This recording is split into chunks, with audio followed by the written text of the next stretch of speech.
What's up mga kakuis? This is Ojuds of Kanati Vlog. At sino nga ba? Yes, tanungin ko kayo mga kababayan natin dito sa Qatar mga kakuis. Sino ba sa atin ang hindi familiar sa mga biryani, sa mga mandi, sa mga majmus? Well, meron namang isang bukas na restaurant dito sa Qatar, which is located dito sa Abu Hamur. Medyo malayo kung kayo ay nakatira somewhere in Al-Sad o somewhere in Mansura, Najma. Pero worth it naman kung kayo ay mapunta rito at masubukan ninyo at matikman ang ino-offer nilang mga pagkain, which is ang restaurant nito ay originated pa sa UAE. So syempre dahil kayo ay mahilig sa biryani or mga mandi or mga majbus, ito ang kanilang mga ino-offer. Meron dyan, mayroong chicken, mayroong fish, meron pang muton. So kagaya na lang nito, meron tayo dito chicken mandi, chicken madbi, chicken madfun, chicken madgoat at chicken mugalgal. So meron din sa muton. So papakita ko sa inyo kung ano yung mga items or ano yung mga menu nila dito sa bagong bukas na restaurant. Dito lang yan sa Abu Hamur. Kaya samahan nyo ako at tuklasin natin ano nga ba ang meron sa restaurant na ito. So let's go mga quiz!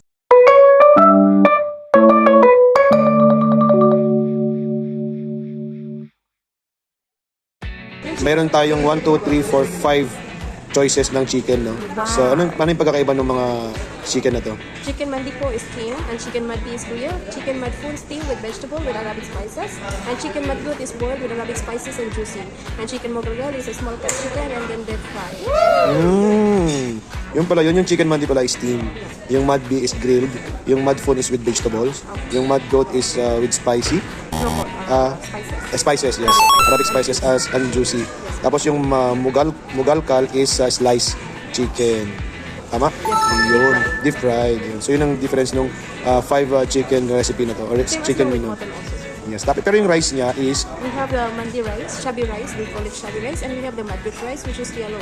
So different. Pero kung yan, sa chicken mandi gusto mo ng other version ng rice. Pwede Yes, rin. we can do that. But same price? Yes po. Okay. So you can... choose variety of rice of your choice. Ayun pala. So meron din silang mga, syempre may mga muton din. So ganoon pa rin naman yung difference nung mandi hanggang sa mugalkal. Ganoon din yung sa muton, iba na. Yes po. Sa hamur, fish naman. Yung prawns, yung mga fish and other things. Yan, good. Calamari, meron silang prawns. Yan yung muton. So yan yung yan ang mga ito ba yung ano yung best seller niya dito? Muton hanit po.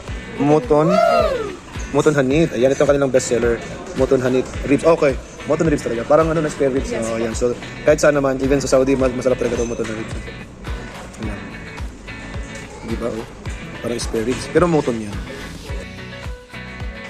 Zamzam ay originated yan sa UAE. So, yan ang branches nila. Dubai, Sharjah, Abu Dhabi, Oman. And of course, ito bago dito sa Qatar. Yes. Soon to open sa Europe at sa London sila. So, world's favorite mandi. So, yan o. So, nakarating na sila ng Qatar at soon nga sa London. Start siya 2009. So, sa UAE ito nag-start.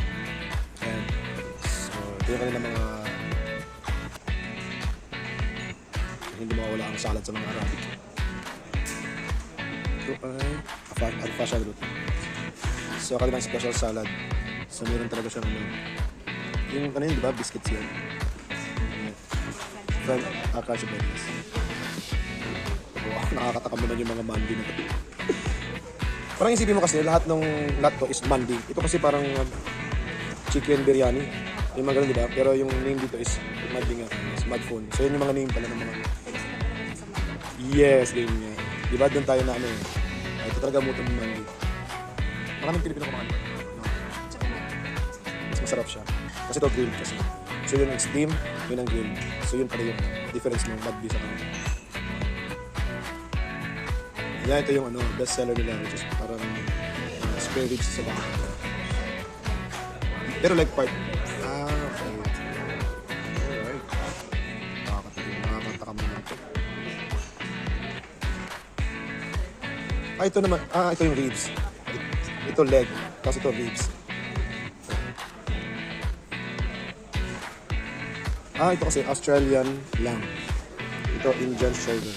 Ito Indian ribs. Yun pala ang pagkakaiba nun. Ito Australian lamb. Okay, so yun pala. Pero taka ko, bakit puro hanit? Ayun pala, meron pala Australian. And tender short ribs. So ito ano kumulo? Ang galing yung pagkakaiba ko. And yan parang okay. Any kinds of party no? Dito na rin. Sa taas.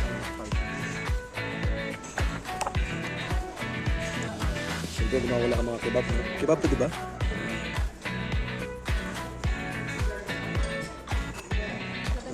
yes. Oh, kunafa. May kunafa kayo? Ah, okay. Mag-order nga ng isang kunafa. Diba? Meron silang platter ng fruits.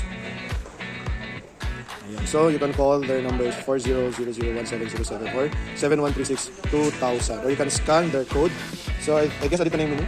Ayan, so available din sa kanilang QR code yung kanilang menu. So, available ang newest Zamzam dito sa Qatar sa Abu Hamur and sa Wholesale Market Street. So, kabisado nyo itong emergency signal. So, madali lang siyang hanapin.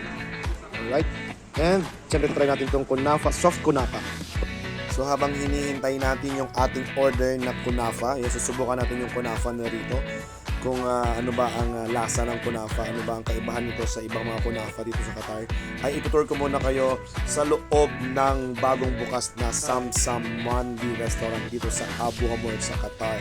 So kaya samahan nyo ako at tingnan natin at silipin natin ang kaloob-looban ng Zamzam Mandi Restaurant. Kaya, tara guys! Which one? Party hall. There's a party hall that can accommodate for how many people? So they have party hall here. This party hall can accommodate how many people?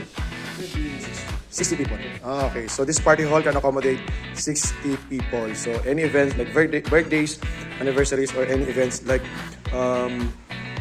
press conference also. So we can do press con over here. Especially those in Filipino communities, there are a lot of press cons, so we can do press con over here. So they have a small stage over there, and this can accommodate 60 people. Then, so there's their area. There's a counter in this area, and they have cubicle here.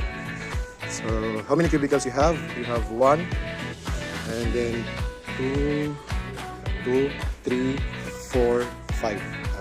5. And this is also the exit. Okay, so there's another exit. So.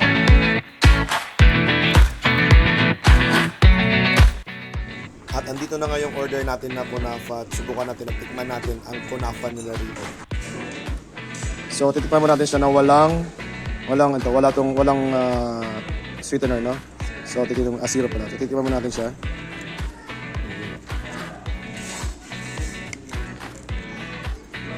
So titikman mo natin siya.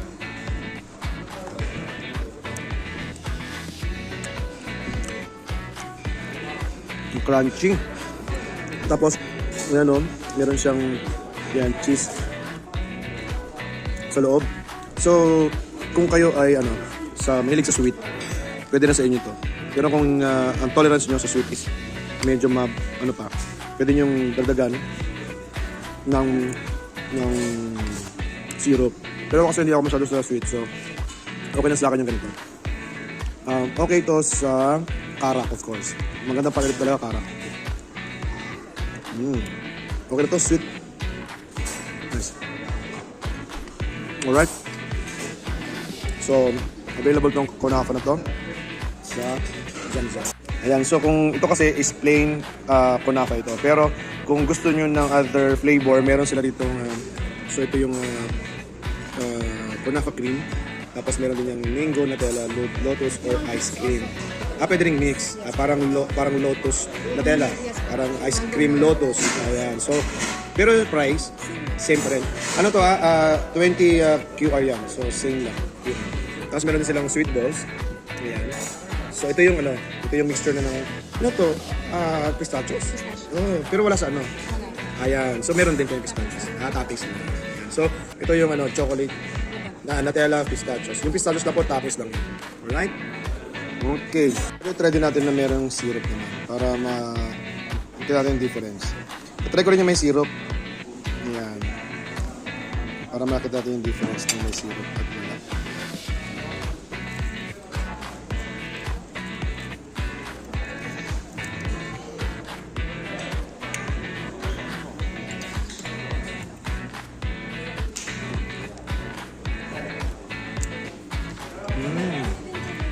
Oo, like ko siya. Okay din.